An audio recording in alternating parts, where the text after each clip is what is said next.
Well, hello, everyone. My name is Swamp. I see my best girl. She's got 6 strings and she knows all about things, heartbreaking things. And once again, it is Friday. And of course, another useless month.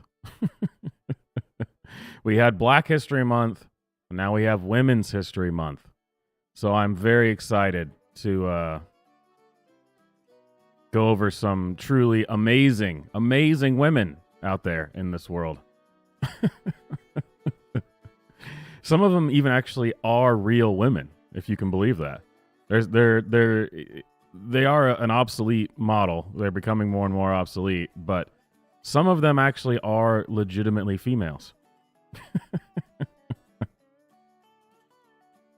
So, don't forget, if you haven't, hit the like button for the stream. Super chats, activate the super chat jukebox. Join the Discord if you haven't. So, first things first, let's get right into it. Let's check out all the news that was fit to print this week. Starting it off good.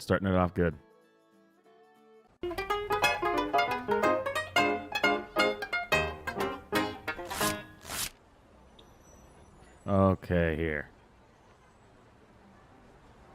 Let's see what we got.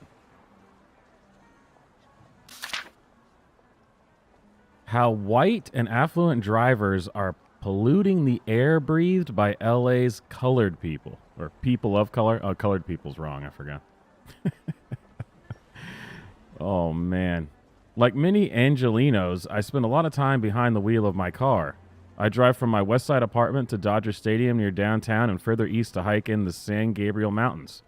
I take the 405 freeway north to the San Fernando Valley to see friends and occasionally... Okay, we get it. Man, jeez, you don't have to tell us about everything you do ever.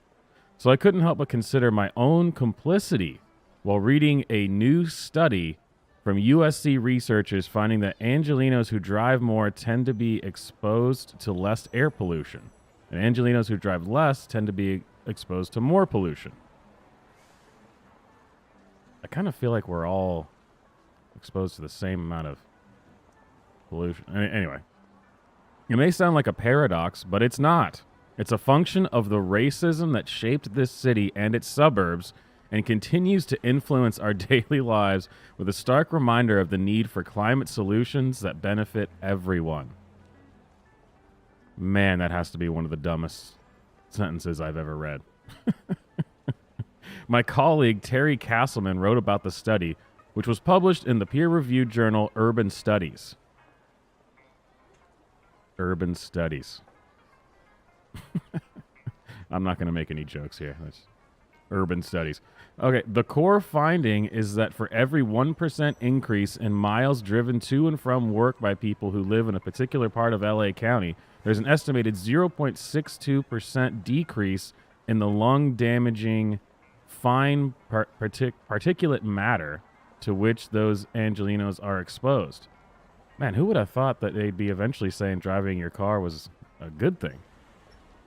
How is that possible? I asked the study's author, Jeff Boeing, a professor at the USC Sol Price School of Public Policy. Wow, that sounds like a waste of time. He told me it largely comes down to the shameful history of Los Angeles County's low-income communities of color being torn apart to make way for freeways, a history that has been extensively documented by the Times. Today, many residents of the county's whiter, more affluent neighborhoods, who were often able to keep highways out of their own backyards, commute to work through lower-income Black and Latino neighborhoods bisected by the 10, the 110, and the 105 freeways. Man, even just driving your car is racist now. What a time to be alive. Not just racist, but potentially deadly. Okay, moving on. In Florida, far-right groups look to seize the moment. What a very vague headline. It's an unseasonably cool January evening. Helicopters buzz overhead as an NFL playoff game gets underway. In a downtown alley not far from the stadium, masked men have their sights on the 37-story Wells Fargo Center. Two of the men wear white gaiters. Well, that's how you know they're racist, because the feds love those. White gaiters and the acronym of their white nationalist group, National Socialist Florida, written... I just love when a group's called Far Right and then has socialist in their name, but okay. Written in the typeface of German World War II propaganda posters. One of the men kneels down in the alley and takes off his backpack. He removes a commercial-grade laser projector that retails for about $3,000. Man. The world of far-right National Socialism must pay well. Smaller than a loaf of bread, compact, powerful, and mobile. Josh Nunez,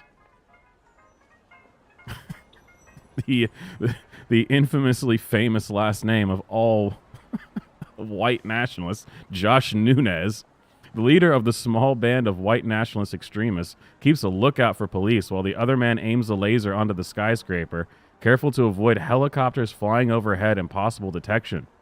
He projects a rolling ticker tape onto the building that reads, "Why are child-friendly drag shows legal, Ron DeSantis?" Nunez cranes his neck to see how it looks.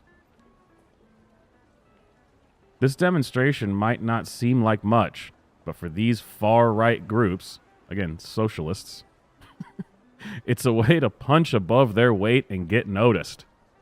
What we're really going for is people putting it on social media and spreading. Yeah, I know how raising awareness works. So we're supposed to believe this feels like a Proud Boys thing all over again. The notorious far-right white nationalist group run by a man named Enrique. At least his first name sounds white. Josh Nunez. I'm sorry, NPR. I'm not buying this. I'm not buying that this is a particular threat. I know, surprising. Next. Why I'm leaving the Daily Wire. Oh, well. This should be great. After much consideration, I'm tendering my resignation from the Daily Wire, a publication to which I dedicated my time and passion as an investigative reporter for the last 6 months. My interest in the transgender debate became all-consuming when I realized that so many of our trusted institutions, the mainstream media, government, academia, civil rights, and gay rights organizations, big tech, and their medical establishment, wow, it's a long list of stuff, were misled on this issue and were misleading the public in turn. I hate that. People who've apparently woken up to this as bad, saying they were misled. It feels like a cop-out. Anyone with a brain knew that this was screwed up from the beginning. As a pro-choice atheist who has consistently voted Democrat throughout my adult life, this realization, as I've written, was nothing short of world-rocking. When the documentary What is a Woman was released in 2022, I thought it was a brilliant commentary on the state of our culture. Matt Walsh didn't insult his interviewees, but instead let them embarrass themselves with deeply incoherent attempts to answer a question any first grader should be able to answer. Something tells me that there's going to be a butt coming here. Okay, I don't need to read this prior. Yeah, we know. We know it was a good film. We know. There were difficulties working for a decidedly conservative news and media corporation, which I anticipated. For instance, health professionals would not talk to me, much less go on the record because of their suspicion of right-wing media. Yeah, because right-wing media has been the problem. See COVID for more details. But I pushed through these inconveniences because I felt that much of the criticism directed at the Daily Wire staff was misguided. Their position on transgender issues was sufficiently nuanced, and their... I feel like I'm going to not like whatever you have to say if we're talking about sufficiently nuanced. And their editorial standards were and remain high. So recent videos and posts have weakened my confidence in their commitment to this message, to their commitment to Sparkle Motion. On Valentine's Day, Matt Walsh did a segment on his show about transgender influencer Dylan Mulvaney that has now been viewed by millions. You are weird and artificial. You are manufactured and lifeless. You are what a badass. You are unearthly and eerie, and you look like some kind of human deep fake, Walsh said. Everyone who looks at you will see something pitiable and bizarre. And by the way, this is just my editorializing. I hope you've heard that this is now known as the Valentine's Day Massacre. Fantastic moniker. There are transsexuals who are not ideologues, who know they cannot literally identify out of their sex and who believe that medical transition is a choice for adults, not children, to make. I count some of them as my friends. They are trying to educate the public using their unique position as transsexuals to deflect ad hominem criticism that they are motivated by prejudice or perversion. Well, I'm not sure that you can you could possibly make that claim at the end there. Some have also participated in helping to pass legislation to protect women's sports and safeguard children. Walsh's rhetoric coincided with a sudden deluge of animus towards transsexuals like my friend Blair White, simply for being transsexual. And you worked at the Daily Wire, huh? Walsh has defended these statements as good strategy because he says they rally the conservative base. Well, that's not the only thing he says about it. He adds that the goal is not to convince the other side, but to defeat, humiliate, and demoralize his opponents. This triggered a race to the bottom, with other social media personas one-upping each other to see who can take the more extreme stance. Nice. I can only assume that the enthusiasm generated by Walsh's hardline position encouraged another colleague of mine, Michael Knowles, to make a controversial statement at this year's CPAC. Many left-wing media outlets deliberately... okay. The political right often rails against identity politics and group labels, yet many fail to distinguish between transgender people and transgender activists. Not all transgender people are transgender activists. In fact, many, especially of the older generation, find the extremism of contemporary trans activism appalling. Likewise, not all transgender activists are themselves transgender.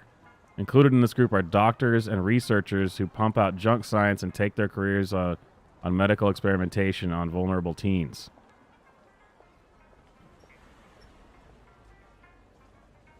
I'm still not understanding why you had to quit.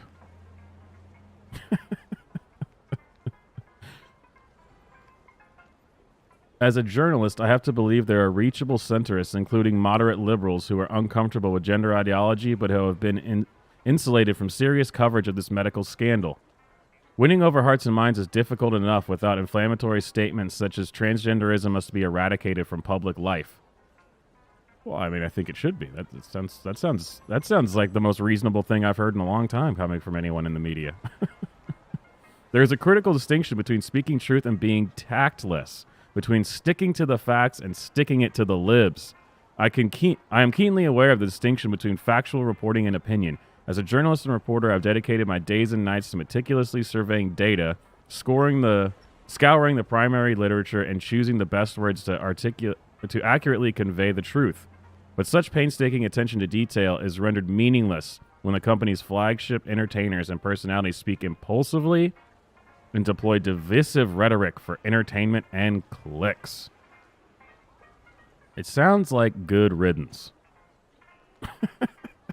Jeez. Oh. I know there was somewhere... I think she must have edited this because... when I read this earlier this week, there was a part in there where she made the claim that being transgender was different than being gay because gay was like you were born... Oh, here it is. Yeah. An important lesson we've learned from the growing number of detransitioners is that transgender identities are not always fixed. Transgender is not innate and biological the same way that being gay is. You lose all credibility as a journalist when you make the statement that being gay is biological.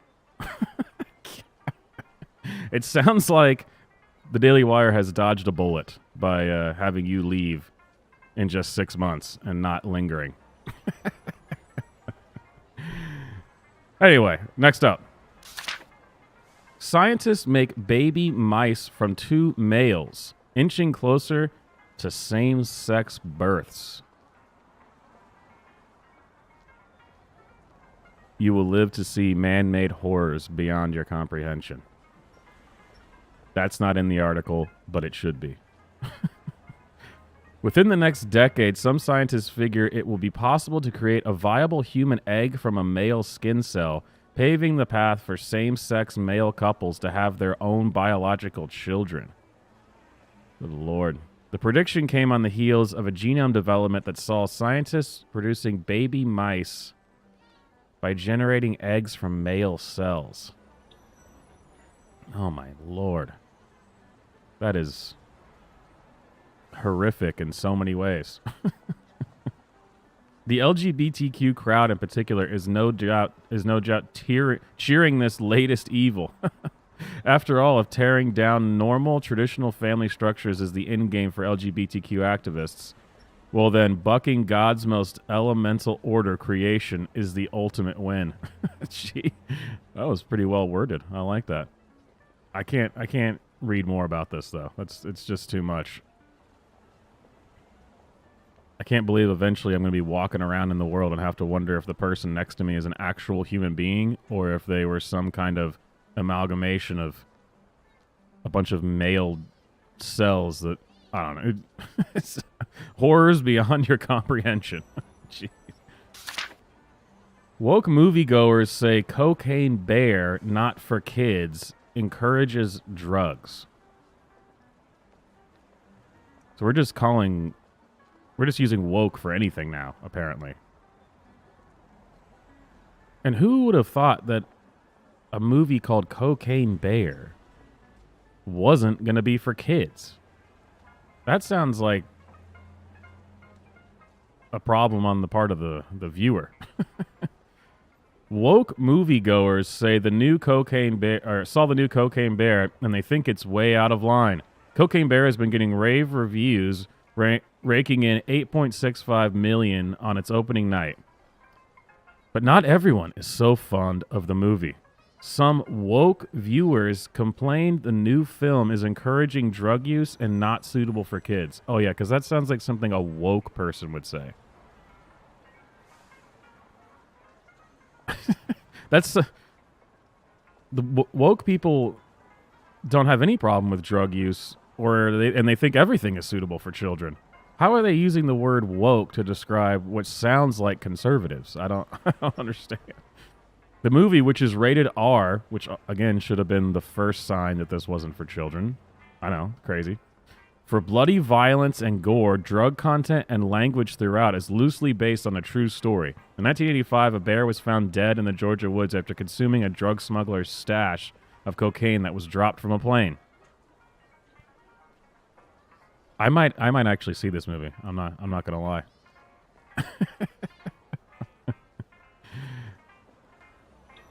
This seems like a weird attempt to change the meaning of the word woke. I've been seeing this more and more, where woke is now referring to people that they would consider to be Karens, I guess, which doesn't really make any sense, but I guess woke is a bad word now. We've successfully made it a bad word, so they don't want it. Though I think we did learn that, 2 weeks ago from that one woman who said that using woke, the word woke, was racist or something. I don't know. Anyway, this has been Swamp and Print.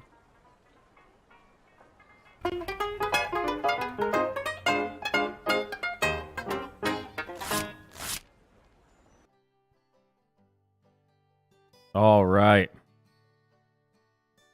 That one went a little bit longer than I was expecting it to, but I really wanted to read that Daily Wire article. It's just hilarious. I mean, if this woman, I can't believe that she wasn't going to be fired soon anyway, because I mean, she wrote in the article that being gay is a biological fact.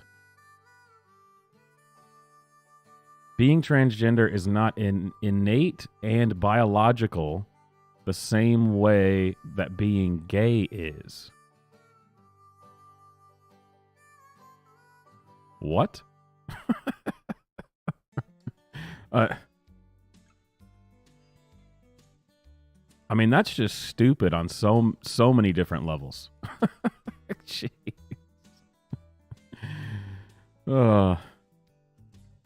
Good riddance to you. That's all I can say. You can go back to being a Democrat now. I mean, at least, some props to not just running away immediately from the Daily Wire, being a leftist and all. That's usually what they do. So a little bit of respect for that. But you got there anyway. You took the long way there, but you finally made it to running away.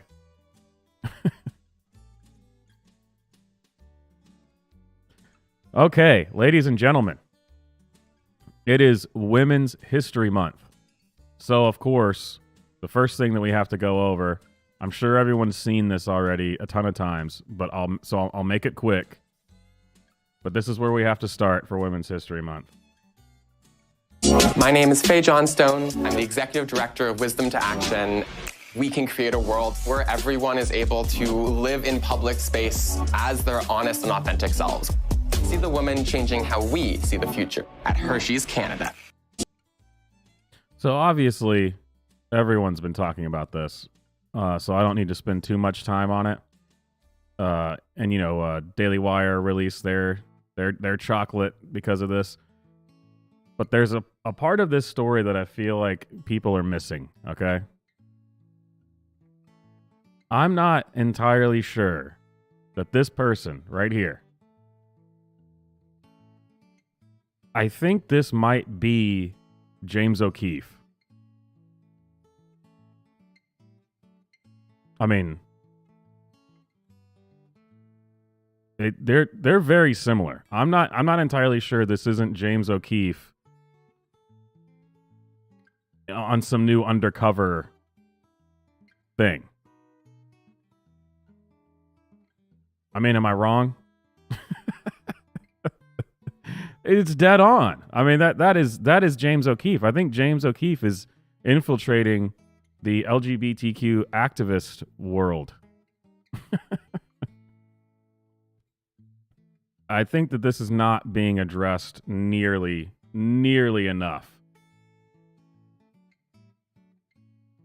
Let's see if we can get a side-by-side here. Johnstone. I'm the Executive Director of Wisdom. It's playing again. I'm telling you, it's James O'Keefe.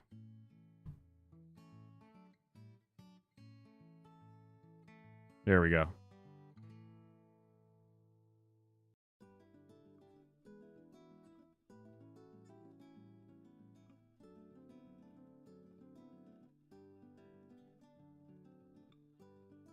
I'm trying at least. I should have planned that better, I guess. I didn't plan that nearly well enough. But I'm telling you.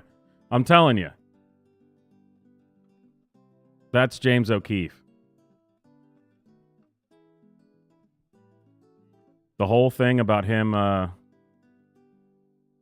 being ousted at Project Veritas and all that, all a ploy. It's just been a ploy for him to be able to transition and expose trans activists. I don't know. Just my 2 cents. And I am correct, by the way. In other news, earlier this week, Bandcamp, the website, which I'm sure most people are aware of, a place for musicians to put their music, without warning, deleted all of the music from Tim Pool and 5 Times August, which I don't know if you know who that is, but he's a right-wing guy who makes like folk type music, I guess you could say. But he's a very hated person as well, just like Tim Pool is. And I'm only bringing this up because it's Women's History Month, and this was a very beautiful woman who did this. I know it's a shocker that someone who looks like this would just go and delete a bunch of music that they thought was from right-wing evil people. But yeah, there you go. That's Women's History Month. I don't know. It fits in there somehow. It's here you go. It's just it's a shocker that somebody, Alex Horsey, they them pronouns. So I'm sorry. I guess they would claim this isn't a woman.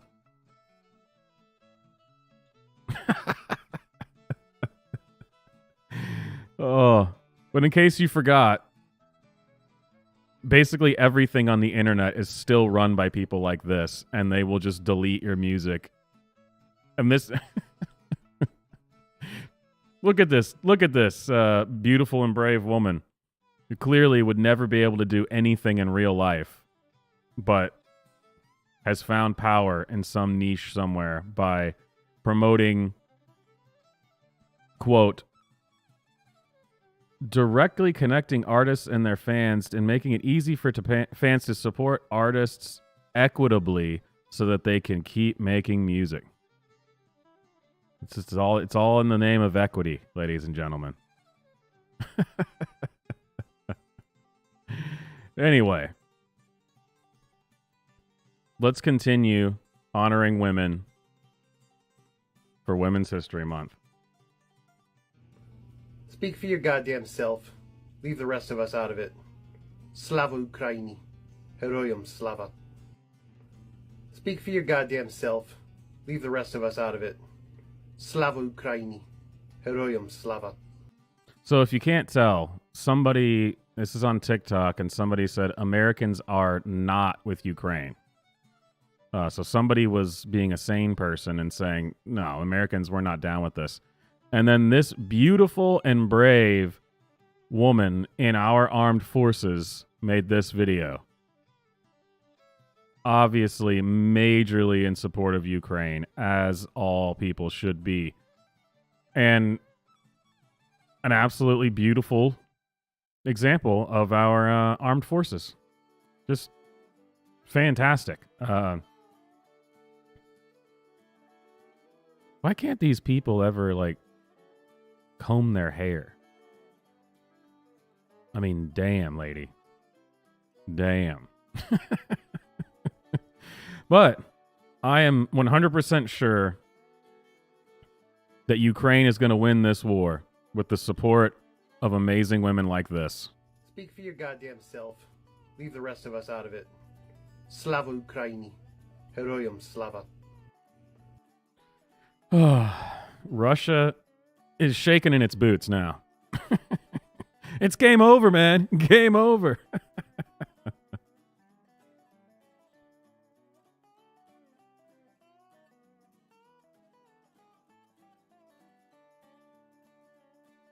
All right, there we go. I got the chat working again. I don't know why it's been having a hard time. Now, in other news, Women's History news, another amazing woman who, I don't even know what to say, but let's just say this is an amazing female comedian. Because if there's one thing women are good at, it's being funny all the time. Here we go.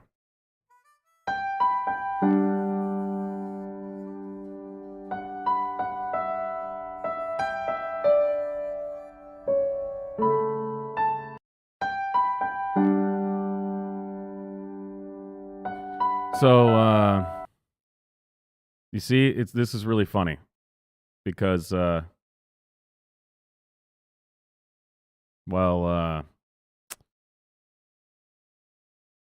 she doesn't have children, so she's able to dry her tears with $20 bills.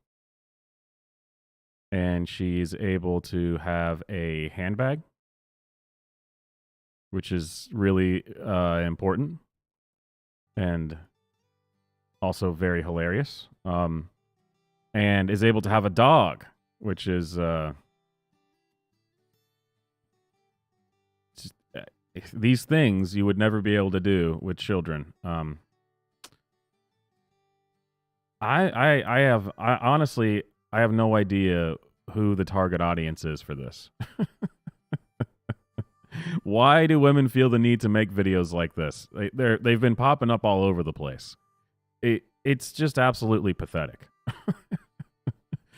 And you're doing this in Women's History Month. For shame.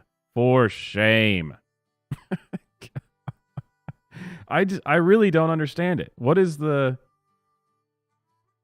All this ever looks like to me is... well,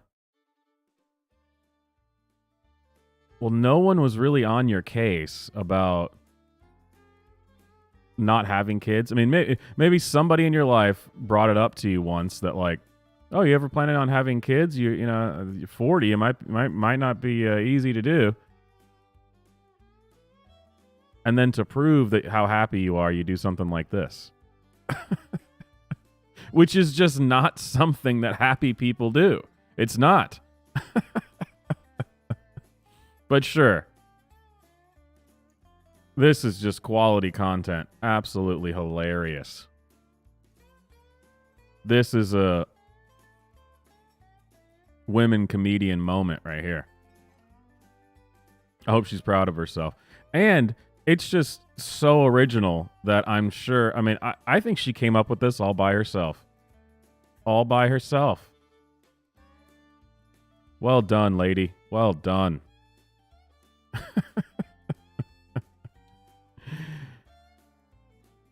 Now that we've seen what the just insufferable 40-year-old women without kids look like and what they're doing, let's see what an insufferable woman in her 30s who has kids,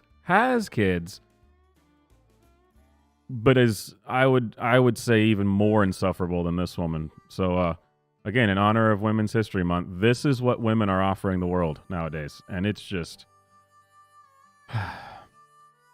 it's not going well. Is all I'm gonna say. So here we go. With all the controversy surrounding children and drag queens these days, I thought I would go undercover and take our girls to a drag show and see what kind of horrible trauma they endure. So obviously I had to dress the part and go incognito. So I basically wore all this sparkly stuff, even my ears to match. I brought some dollar bills to throw their way. I thought that these people were protesting, and I was like, yes, get it. But they weren't, actually. If you want to get mad, this is the restaurant that we went to. It's in Oakville on Kerr Street.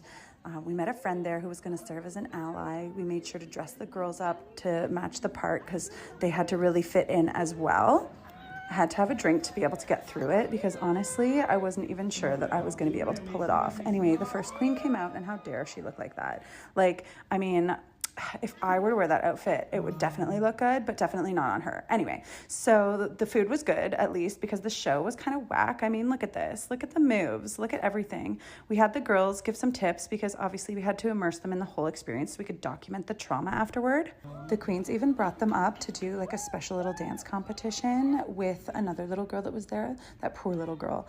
And how dare they put sparkles on the girls, making them feel all sparkly and shiny and part of the show. Just not cool. So here they are getting ready for their dance competition. They did a dance to Baby Shark. Baby Shark is so like last year. And they just, I mean, they danced around, but they will never get over this later. They'll carry this trauma with them their entire lives. They're the queen dancing around in a circle with them, giving them hugs, and even stealing flowers from our children. I mean, you can tell they hated it, so we'll definitely try church next Sunday instead.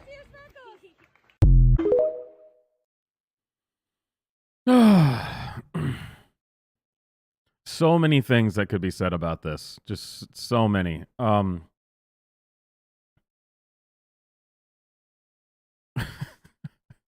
First of all, do you think that this makes you look good? I don't understand. Clearly using your children for clout on the internet in any context. Do you think this makes you look good, like a good person at all? I she mentioned at the end, like, we'll just go to church next Sunday instead because this was lame. First of all, another great female comedian moment. I mean, the comedic prowess of this woman is truly, truly, it's impressive. It's great. It's great. It's fantastic. But is there ever an instance we're doing anything? And I'm not even talking about. We're not even getting to the drag show yet. I'm not even touching that one yet. But is there ever an instance ever where if you did something like this with your child, like in social media, where this is actually acceptable ever? Let's say not even talking about the drag show part yet. This whole using your children on TikTok clearly for yourself, for your own benefit. You're a parent?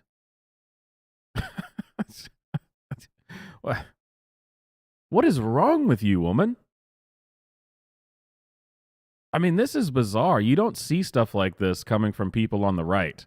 At least not very often. I mean, the most that you may ever see is like some photos or videos of someone taking their kids to like a rally or a march or something, that's totally I mean, and that's a different thing that I don't have a problem with that, as long as it's just a you're not using them as the political props. Then I don't see a problem with it necessarily. But this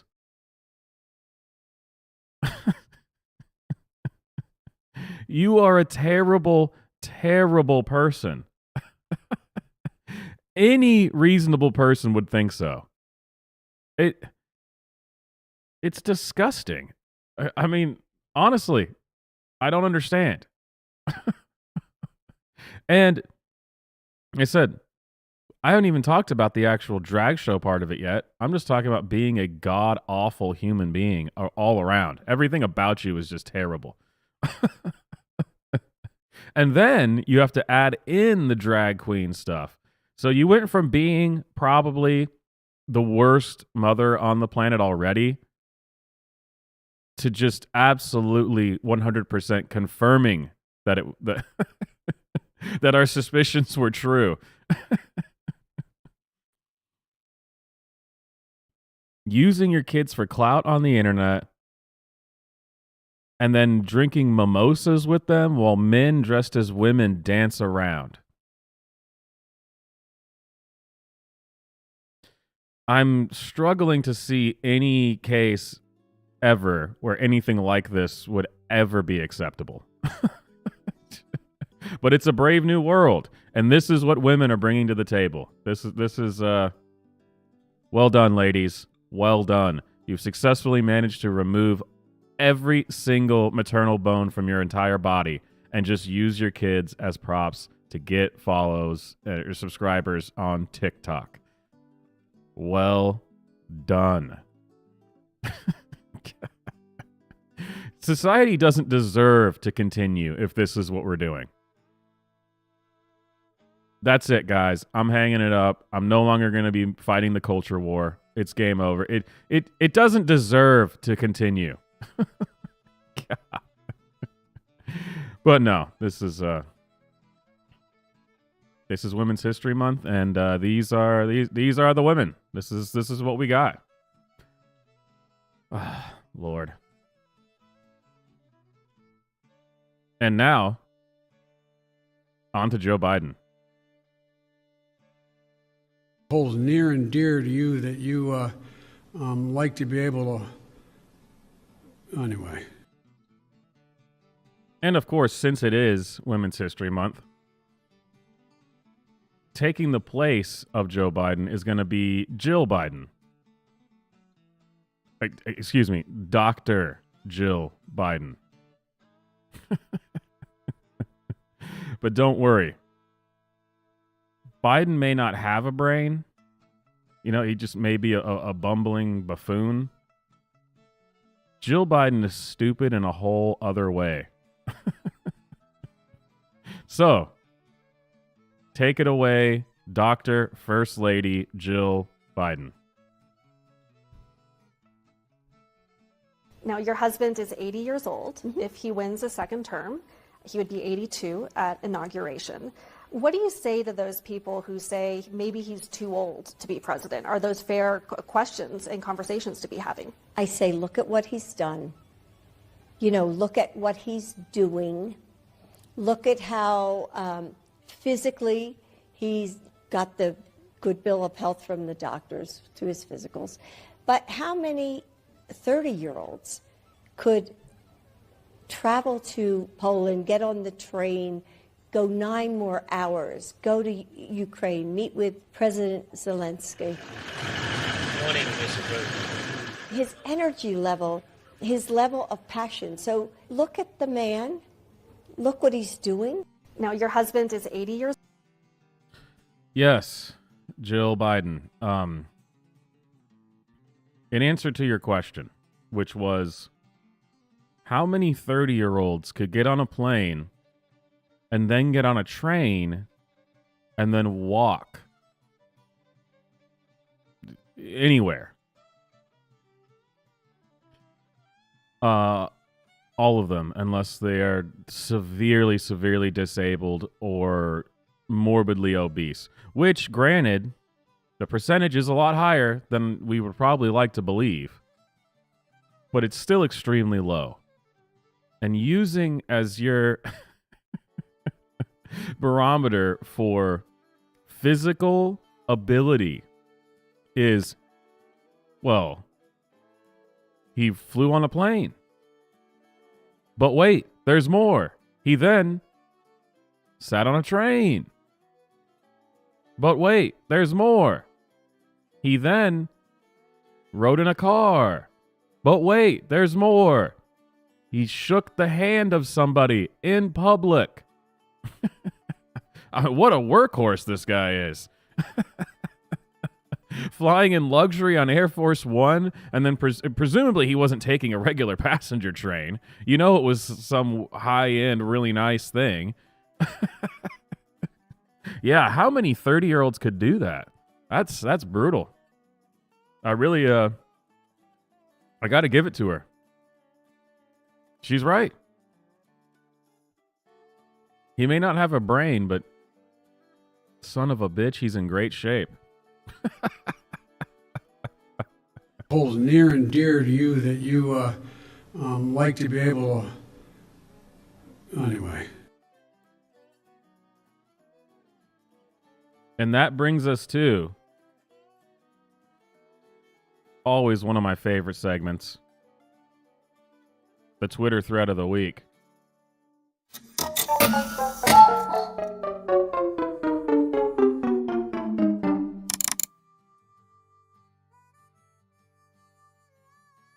Okay. If you are unaware, which you'd have to be under a rock to not be aware of this, it seems in recent years there's been a trend, and stay with me here, of taking white characters in cartoons and movies and turning them black. I know, it's wild. It's we never see this, you know? But the latest victim of this, of course, is April O'Neil from the Teenage Mutant Ninja Turtles.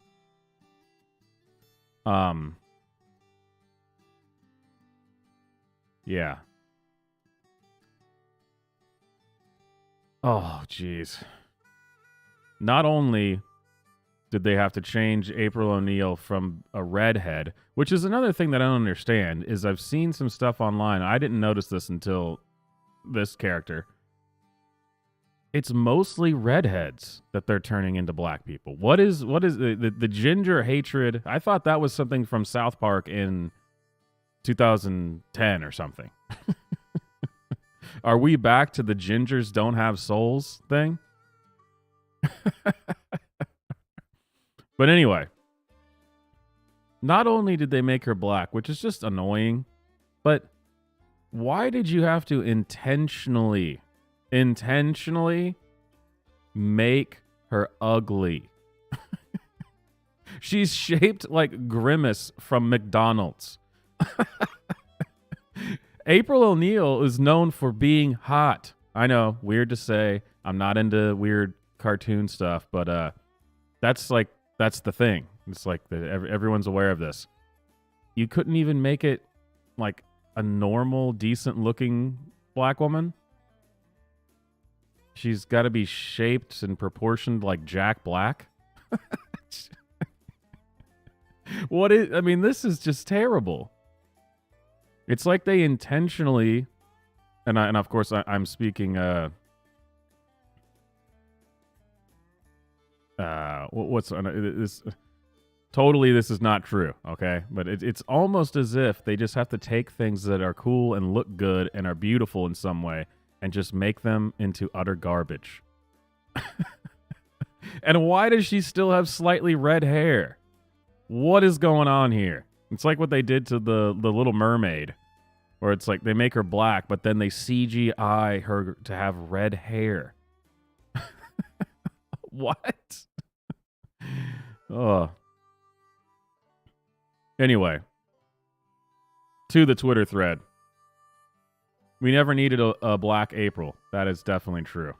So this is what April O'Neil actually looks like, which not the same. I mean, if they were gonna make her black, why not? Why just make her at least good looking? It's like, oh no, this is I guess they're just being realistic, you know. This I think that this is a lot of Americans have this body type now, and so maybe I'm the one that's out of touch. You know, maybe I don't get it.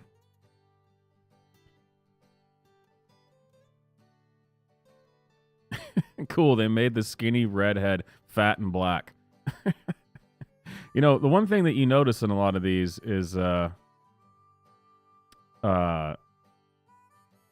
there's not a ton of people anymore who are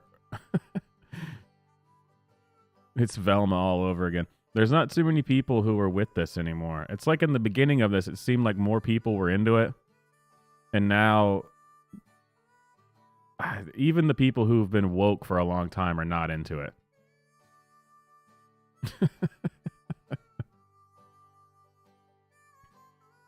But you still have some of these people that like to virtue signal and act as if see, being upset about this is it's like it's a soy boy cuck thing to do. Okay, sure. There you go. Why is she designed after Danny DeVito's penguin?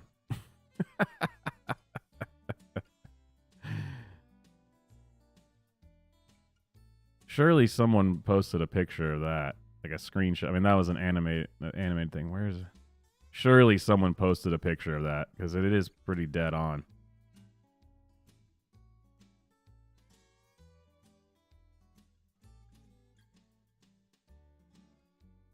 Oh, maybe I'm wrong.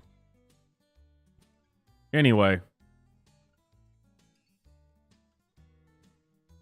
What do you think? Is this project going to be as successful as all the other wokeified children's stories? I think they're going to hit it out of the park for sure. This works out fantastically every single time they do it. This has been the Twitter thread of the week.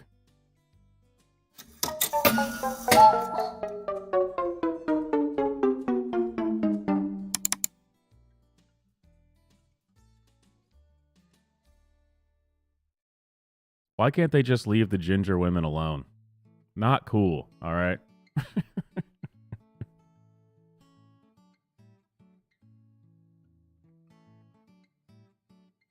In other news that is not related to women's history, because I guess I just didn't have enough, or I guess I had enough of women at this point, so we need to move on to something else. They're not sending their best anymore, okay?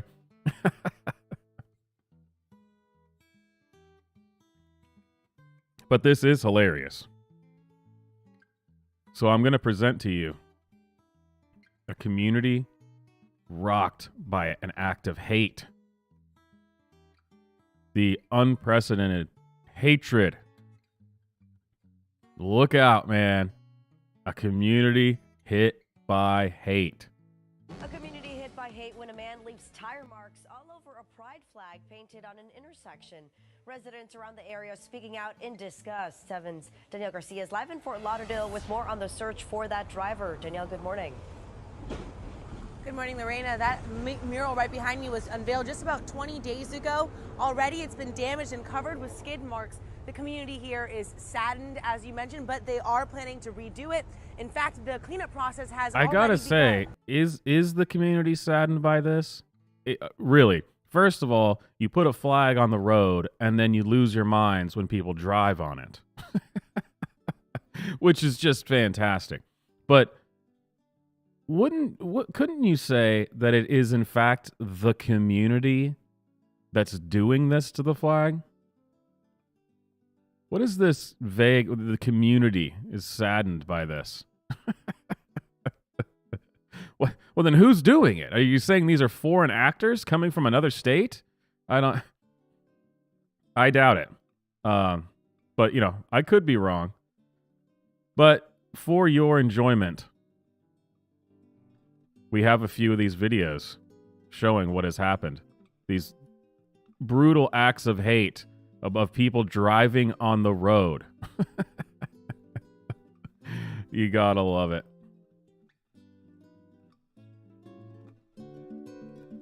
Nice.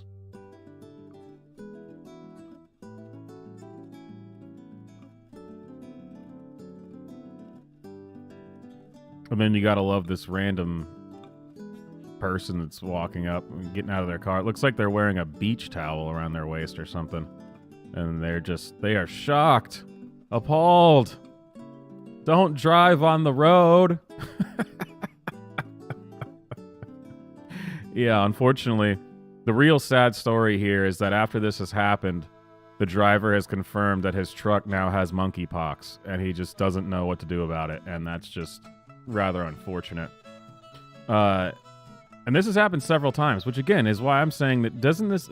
What do you mean the community is saddened by this? Aren't these people the community? I mean, I would think that I think the community has spoken. The government put this shit here, and no one else wants it. But sure, the community is saddened. And check out these kids. Total badasses. If I was this age nowadays, I would probably be doing stuff like this too. But when I was a kid, things like this weren't happening. But I guarantee you this is what we probably would have been doing as well. And now there's even more video. The latest incident shows a group vandalizing the mural with their bikes. One guy appears to stop and record the damage he caused too. And now there's even... The damage. Now that's a lot of damage. 3 kids riding around on their bikes and doing skid marks. The damage. The damage.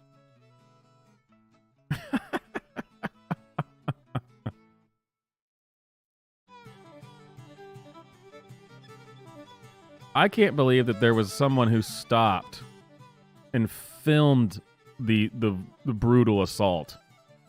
I mean, that is... Talk about adding insult to injury. Not only are you going to genocide a whole group of people, but you're going to film it too. I mean, this is just... This is beyond the pale, all right? I sure hope that we bring these people to justice. Man. But the good news is we have gotten some good memes out of it.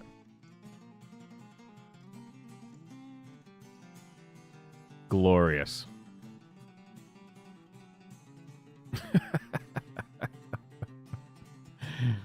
Oh. This is what the kids should be doing. And I can't believe that there's people who are actually surprised that teenagers and people in their early 20s are pushing back on this stuff. It's what young people do.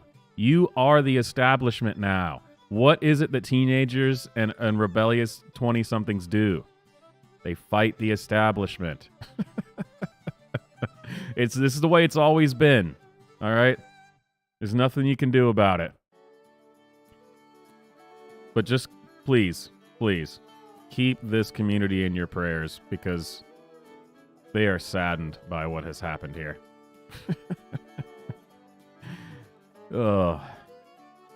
The government paid for this, man. Like this was their tax dollars at work. Absolutely terrible. All right, ladies and gentlemen, we're going to end on a light note. Something that I found that I thought was absolutely hilarious. Because I did share in the Discord that I'm working on a Breaking Bad parody. That's, I'm not sure how long this is going to take, but I'm experimenting too with using, deep fake, voice generators and stuff. Walter White becomes a tranny when he gets, when he realizes he has cancer. I think it'll be funny. But there was another Breaking Bad parody that popped up this week. And it's just hilarious. Nothing political or anything about it. It's just hilarious. Watch this. Walter is an average dad, but no one understands. Cancer diagnosis through a branching on his back. Moving through my feelings room, he's scheming something new. Gotta take a look, he's got another cook. Cause in reality, he is a mad dealer, sneaky mad dealer. What's up, bitch? Ooh, not snitch. Mad dealer, sneaky mad dealer. Phosphate check, wait, first rate, now wait. Yes, mass bond flask, hard task, let it pass. Methylamine, gonna scheme, meth lab, it's no dream. Mad dealer, sneaky mad dealer. The man you sell is a story to tell. He's a sneaky mad dealer. Yeah, bitch. Absolutely beautiful. If that's not the way to kick off the start of your weekend, I don't know what is.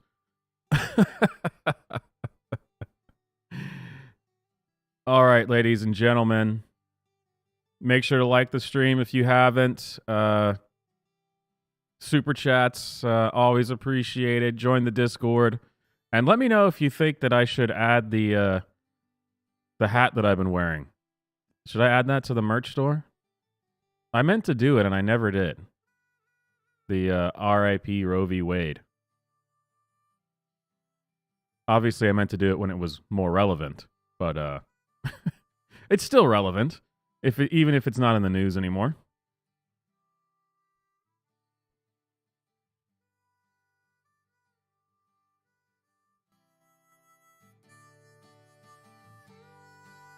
Oh, and if you're not in the Discord, you missed this.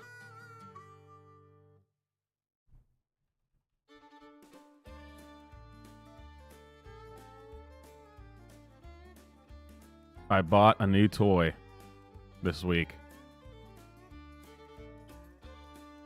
But apparently you can get in trouble for posting images of guns on Discord now, so maybe I won't be posting it on there anymore. Or I guess you have to... You have to age restrict the channel now if you're gonna post weapons. I think YouTube even has something similar to that, but I don't think that they're gonna care about that. Though I think that was the first community guideline strike I got, was showing someone shooting guns. So who knows? I just know it's fun. All right, guys, thanks for hanging out. Make sure you liked the video. Make sure you're subscribed. And check out the merch. Join the Discord. And I'll see you guys next time.